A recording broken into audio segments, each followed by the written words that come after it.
예수님께서 살아나셨습니다. 아멘. 할렐루야. 아멘. 크게 해도 됩니다. 아멘. 감사합니다. 예수님께서 이 아침에 무덤 문을 열고 나오셨습니다. 예수님은 우리에게 영원한 생명을 주시는 분이십니다. 그러므로 그분이 죽음의 세계인 무덤에 갇혀 계신다는 것이 원래 말이 되지도 않습니다. 그러나 저와 여러분을 구원하기 위해서 잠시 무덤에 내려가셨다가 이제 이 아침에 하나님의 능력으로 무덤 문을 열고 부활하셨습니다. 그래서 여자들과 또 제자들과 그들을 통해서 세상 사람들에게 주님 부활의 복음을 전해 주셨습니다. 사복음서 모두에게 공통되는 사실이 있는데 예수 부활의 첫 증인은 여자들이었습니다.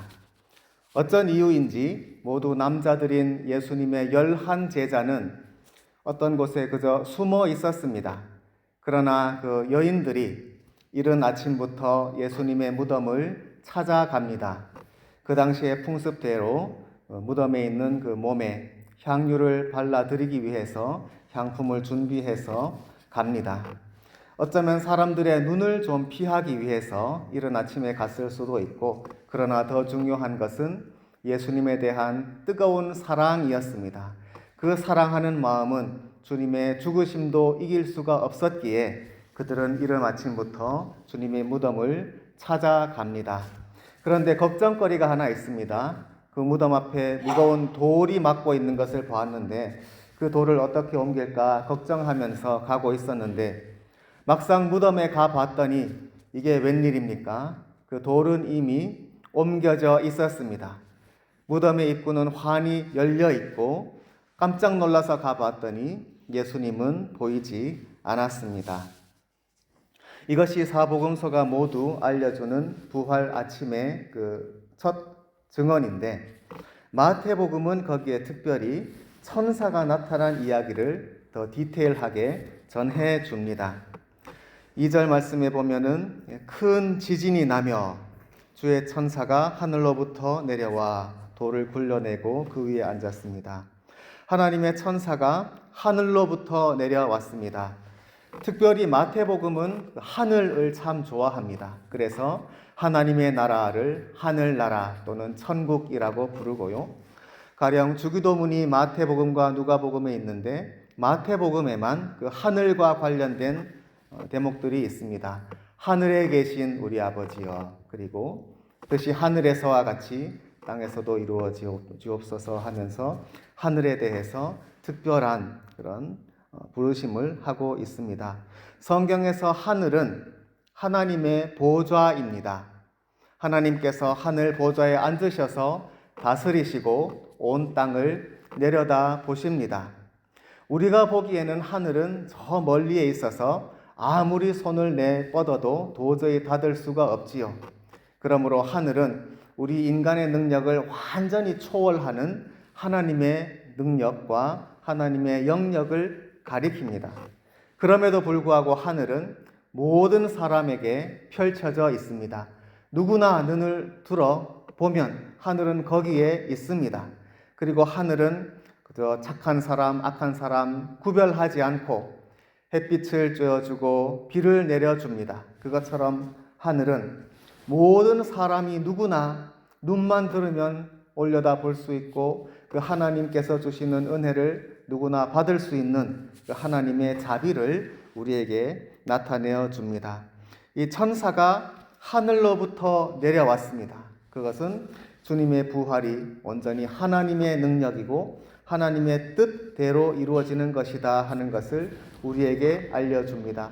그런데 특별히 2절 첫 부분에 큰 지진이 났습니다.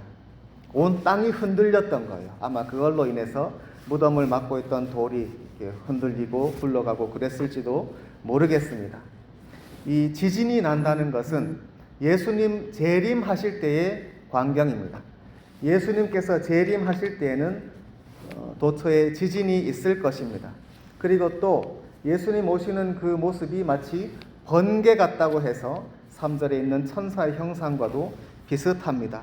이렇게 예수님께서 재림하시는 모습과 예수님 부활하시는 아침의 그 광경이 비슷한 것은 사실 당연한 일입니다.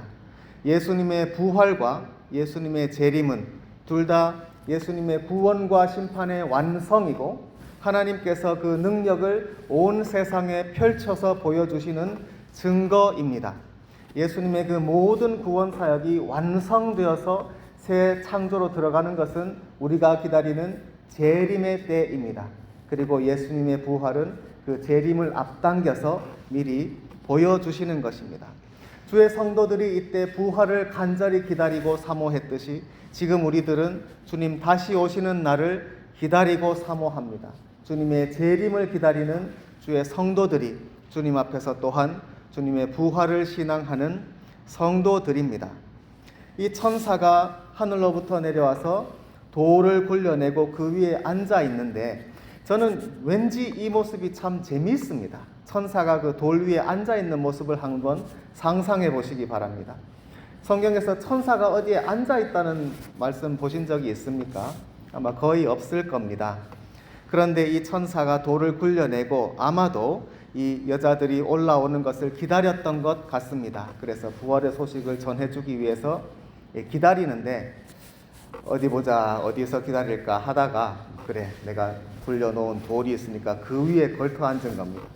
발을 까닥까닥 했는지는 모르겠습니다. 저는 왠지 이 장면이 참 재미있습니다. 그래서 돌 위에 천사가 앉아 있는데 3절 한번 같이 읽어보시겠습니까? 3절 시작.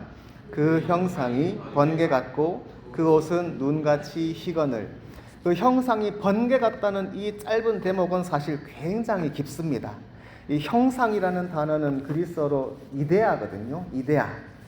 이데아는 한 형상, 하나님이 하나님의 형상으로 사람을 지으셨던 것처럼 어떤 영원한 본성을 가리킵니다. 사람의 이데아, 사람의 영원한 본성은 무엇이겠습니까? 적어도 몸은 아닐 겁니다. 왜냐하면 우리의 몸은 변하고 또 병들고 죽고 하기 때문에 몸이 아닌 우리들의 참된 영혼, 그것이 우리들의 형상일 것인데 이 천사의 형상, 이 영원한 그 천사의 본성이 번개 같다. 그런데 번개는 반짝이고 사라지는 것이거든요. 그 순간적으로 번쩍하고 다시 보면 없습니다. 그게 번개예요. 그러니까 이 그 형상이 번개 같다는 이 짧은 대목은 사실은 영원계와 시간계가 만나는 지점입니다. 매우 신비로운 장면이 되겠습니다. 하나님의 영원 세계, 거기에서 본질의 그 본성을 가지고 영원히 있는 천사의 그 본성과 그런데 시간이 순간적으로 지나가 버리는 번개 같은 그 번쩍임, 그 시간계가 만나고 있습니다. 이걸 다른 말로 하면은 하늘과 땅이 만나는 것입니다. 천사가 내려와서 돌을 굴리는 이 번쩍이는 이 번개불과 같은 그런 그의 형상은 하나님의 영원한 세계와 우리 인간의 시간적인 세계가 찰나에 만나고 있습니다. 그리고 거기에서 번개불이 번쩍이고 있는데 그 번쩍이고 지나가는 것이 아니라 이 천사의 형상은 아마도 그 정말로 눈부시는 번쩍이는 번개불 같은 것이 계속 환하게 비추고 있든지, 그래서 보면 눈이 멀어버릴 것 같은 그런 형상이었든지, 또는 그 번개불이 계속 번쩍번쩍 하든지, 아무튼 우리들이 도저히 상상할 수 없는 하나님의 능력을 보여주는 그런 천사의 모습이 되겠습니다. 이것을 보는 사람은 그냥 거의 죽을 것 같은 그런 두려움을 느낄 것입니다. 그의 옷은 눈같이 희었습니다. 천사가 옷을 입었다는 것도 매우 특별합니다. 천사는 하나님이 부르시는 영이라고 히브리서에 되어 있지 않습니까? 그런데 영은 원래 영만 딱 있으면 몸도 없고 뼈도 없고 그냥 어떤 바람과도 같은 그런 것이 영입니다. 그러나 천사가 하나님 부르시는 영이라고 할 때 그런 공기 같은 그런 존재만이 아니라 천사에게 몸이 있습니다. 물론 그것은 신령한 몸, 영적인 몸입니다. 우리 인간의 육신적인 몸이 병들고 다치고 그런 몸은 아니지만 영원한 영광스러운 그런 신령한 몸을 천사도 갖고 있습니다. 그래서 흰 옷을 입었습니다. 예수님 말씀하셨습니다. 성도가 부활할 때에는 그죠? 천사들과 같이 될 것이다. 우리들도 지금은 이 육신의 몸을 입고 있어서 다치고 병들고 하지만 예수님의 부활을 믿는 우리들에게는 우리들도 주님께서 부활의 영광을 주십니다. 할렐루야. 아멘. 예수님은 부활의 첫 열매라고 하셨지 않습니까? 예수 부활을 믿는 성도들에게 주님께서 영원한 생명을 주시는데, 이 영원한 생명은 이 몸이 아니라 변화된 몸, 신령한 몸, 영생하는 몸이 될 것입니다. 그 영광을 우리들이 소망하면서 살고 있습니다. 그리고 예수님께서 그것을 미리 보여주시는 것입니다. 그래서 예수님이 부활하셔서 나타나셨을 때 뭔가 변화되었기 때문에 사람들이 얼른 알아보지를 못합니다. 좀 신기한 일입니다. 막달라 마리아도 처음에는 예수님이 무슨 정원 지키는 사람인 줄 알았고, 엠마오로 가던 두 제자도 몰라봤습니다. 뭔가가 달라지신 겁니다. 신령하고 영광스러운 영원히 있을 그 몸으로 달라지셨습니다. 그런 천사 같은 몸이 되셨는데, 오늘 본문의 천사가 흰 옷을 입고 그런 신령한 세계를 우리에게 알려주고 있습니다. 5절의 말씀 함께 읽어보겠습니다. 5절 시작. 천사가 여자들에게 말하여 이르되 너희는 무서워하지 말라. 십자가에 못 박히신 예수를 너희가 찾는 줄을 내가 아노라. 아멘. 천사가 전해주는 이 말, 그죠? 여인들에게 먼저 무서워하지 말라. 그리고 십자가에 못 박히신 예수를 너희가 찾는 줄 아느라.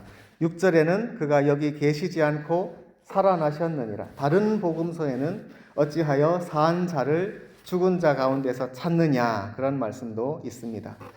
예수님이 아무리 찾아도 안 계시니까 어디 계시지 분명히 여기에 누워 계셨는데 산 자를 죽은 자 가운데서 찾고 있으니까 당연히 안 보이죠. 천사가 그것을 알고 무서워하지 말라 하면서 부활의 소식을 전해 줍니다. 참 신기한 것은 복음서의 어디에도 실제로 예수님께서 부활하시는 그 장면 또는 무덤에서 나오시는 그 장면은 나오지 않습니다. 왜 그럴까? 아마도 이 천사를 보고도 그 지키던 군사들은 죽은 것 같이 되었거든요. 얼마나 놀랐겠습니까? 그 영광이 얼마나 놀라운지 그냥 벌벌 떨면서 죽은 것 같이 되었는데, 정작 예수님의 그 영광을 보면 그걸 누가 감당하겠습니까? 그죠?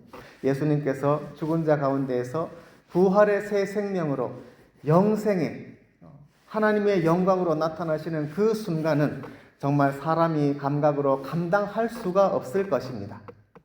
그것을 실제로 보면은 사람들이 정말로 죽은 것 같이 될 것이기 때문에 어쩌면 예수님께서 자신을 가리우셨을 수도 있습니다. 성경에 그런 장면이 굉장히 많이 나옵니다. 사람이 하나님의 영광을 감당할 수 없기 때문에 하나님께서는 그 자신의 영광을 가리우십니다. 그래서 모세 앞에서도 가냘픈 떨기나무 앞에 나타나시고 그 뒷모습만 보여주시고 그런 말씀들이 있습니다. 그것처럼 예수님의 부활하시는 그 장면은 우리 인간이 볼 수 없는 놀라운 영광의 모습이고, 그렇지만 그것은 천사가 우리에게 전해줄 것입니다. 천사가 전해주시는 이 증거의 말씀으로 우리들은 예수님의 부활을 확실히 알게 됩니다. 7절의 말씀 한번 읽어보시겠습니다. 같이 시작.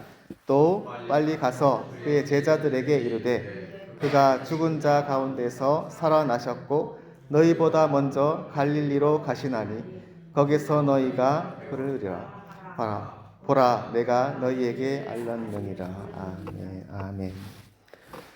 부활을 목도한 증인들은 이제 사명을 받게 됩니다. 사명을 받습니다. 천사가 이 여자들에게도 당부합니다. 너희들은 빨리 가서 제자들에게 이르라. 부활의 소식을 알리라고 말합니다. 여러분, 부활을 체험하는 성도는 이 부활을 보고 와, 이런 일이 있었네 하고 그냥 다시 돌아가서 일상의 일을 하는 것이 아닙니다. 부활의 소식은 모든 사람의 삶을 변화시키는 결정적인 소식입니다. 부활하시는 예수님을 뵙고 전에 살았던 거랑 똑같이 살 수 없습니다. 이제는 삶이 완전히 바뀌어야 합니다. 이전에는 그저 이 세상의 물질과 이 세상이 인정해 주는 것을 찾으면서 세상의 성공과 안정을 바랐다면, 이제 부활을 믿는 성도들은 인생의 참된 목적과 가치가 이 물질 세계에 있지 않다는 것을 알게 됩니다. 우리들의 삶의 목적은, 하나님이 우리를 창조하신 이유는 바로 예수님의 부활을 믿어서 부활하신 예수님을 믿고 그분 말씀대로 살라고 하시는 것입니다. 예수님께서 우리에게 하나님 아버지를 믿는 참된 믿음을 알려주셨습니다. 하나님 아버지는 우리에게 저 하늘과도 같이 모든 사람에게 자비롭게 필요를 채워주시는 아버지이십니다. 그 아버지를 믿는 사람은 더 이상 염려하거나 두려워하지 않습니다. 아버지를 온전히 믿는 어린 자녀가 늘 안심하고 평안하듯이 우리들의 삶이 그렇게 변화되어서 아버지를 믿는 성도의 삶을 살기를 원하십니다. 이것이야말로 부활을 참으로 체험하고 믿는 성도의 마땅한 일입니다. 이 부활을 믿는 성도는 이제 부활을 전하는 사명을 받게 됩니다. 오늘의 이 여인들이 예수님의 부활을 믿자마자 바로 전하라는 사명을 받았던 것처럼 우리들도 이제 나아가서 예수님의 부활을 전하는 사람들이 됩니다. 내가 정말 하나님의 자녀인가? 내가 정말로 크리스찬이며 하나님을 믿는 사람이라고 인정받을 수 있는가? 가장 중요한 지표는 이것입니다. 내가 예수님의 부활을 믿어서 그 부활을 나도 전할 수 있는가입니다. 예수님의 부활이 나의 삶을 변화시켜서 나의 삶이 완전히 새로워졌다면 그것을 간증할 수 있고 전할 수 있습니다. 다른 사람에게 부끄러워하지 않고, 그죠? 나는 정말로 부활하신 예수님을 만났으며 그분이 나의 주님이십니다 라고 전할 수 있는 사람, 그 사람이 복된 성도이며 하나님이 기뻐하시는 자녀입니다. 이 천사는 또 이 제자들에게 먼저 갈릴리로 가라고 전하라 하십니다. 다시 갈릴리로 가야 합니다. 갈릴리는 제자들의 고향이고 본래 그들의 삶이 터전이 거기에 있습니다. 갈릴리에서 처음 예수님을 만났습니다. 거기에서 그분의 말씀을 듣고 감격했고 그분이 온갖 치유 사역을 하시는 것을 보면서 깜짝 놀랐습니다. 예수님이 전해주시는 하나님 나라의 복음을 듣고 가슴이 뛰었습니다. 거기에 나의 삶을 던질 가치가 있다고 생각했기 때문에 모든 삶을 버리고 예수님을 따랐습니다. 그래서 예수님의 제자가 되었습니다. 이제 예수님이 죽으셨다고 생각하는 이때에 돌아보면 마치 지난 3년 세월이 헛된 것 같이 안개같이 느껴질 수 있습니다. 그러나 부활하신 예수님을 만나면 이제는 나의 삶에 새로운 사명을 받게 됩니다. 주저앉아 있으면 아무것도 못하지만 일어나서 예수님의 말씀에 순종하면 그때부터 새로운 사도의 삶을 시작하게 되는 것입니다. 그렇게 하기 위해서 되어야 할 것은 갈릴리로 돌아가는 것입니다. 첫 사랑을 회복하는 것입니다. 처음에 예수님을 믿었던 그 뜨거운 마음을 회복하는 것입니다. 그래서 내가 이렇게 시작했지, 예수님이 이렇게 나의 삶에 들어오셨지 하는 그 처음부터 돌아갑니다. 실수가 있었습니다. 예수님을 부인하고 버릴 때도 있었습니다. 부끄럽습니다. 그러나 예수님이 이 모든 것을 용서하시고 다시금 품어주십니다. 그리고 다시 사명을 주셨습니다. 새롭게 시작하면 될 것입니다. 이렇게 새롭게 시작되는 사도들의 삶, 그리고 그것을 통해서 완전히 새로운 챕터가 펼쳐지는 교회와 인간 세상의 새로운 시대가 이제 열릴 것입니다. 이 모든 것을 하기 위해서 처음 마음으로 돌아가는 갈릴리로의 회복이 필요합니다. 그래서 제자들은 갈릴리로 돌아가서 예수님을 다시 부활하신 그분을 만나게 될 것입니다. 우리들도 부활하신 예수님을 인격적으로 만나고 그분 안에서 새롭게 주시는 생명을 받아 누리며 또 우리에게 주시는 갈릴리, 우리에게 주시는 사명이 새롭게 되기를 간절히 바랍니다. 함께 기도하겠습니다. 주님의 은혜를 감사합니다. 이 복되고 영광스러운 부활의 아침, 저희들이 부활하신 예수님을 바라보고 감격하며 주님께 영광을 올려드립니다. 천사가 내려와서 돌을 굴렸고 주님은 영화롭게 변화되어서 살아나셨습니다. 여자들이 보고 깜짝 놀랐지만 누구보다 먼저 예수님을 증언하는 복된 사람들이 되었습니다. 그들은 사명을 받았습니다. 부활하신 예수님을 배웠으니 그 소식을 전하고 세상 사람들도 이 복을 누리도록 도우라고 전해 주셨습니다. 저희들도 예수 부활을 믿습니다. 예수님이 저희들의 삶을 변화시켜 주심을 고백합니다. 저희들에게 주신 사명 저희들이 감당할 수 있도록 은혜와 능력을 부어 주시옵소서. 그래서 저희들의 삶을 새롭게 하시는 예수님을 저희들도 나가서 전할 수 있도록 부활의 증인과 부활의 제자들이 될 수 있도록 저희들을 사용하여 주시옵소서. 감사하옵고 주 예수 그리스도의 이름으로 기도하옵나이다. 아멘.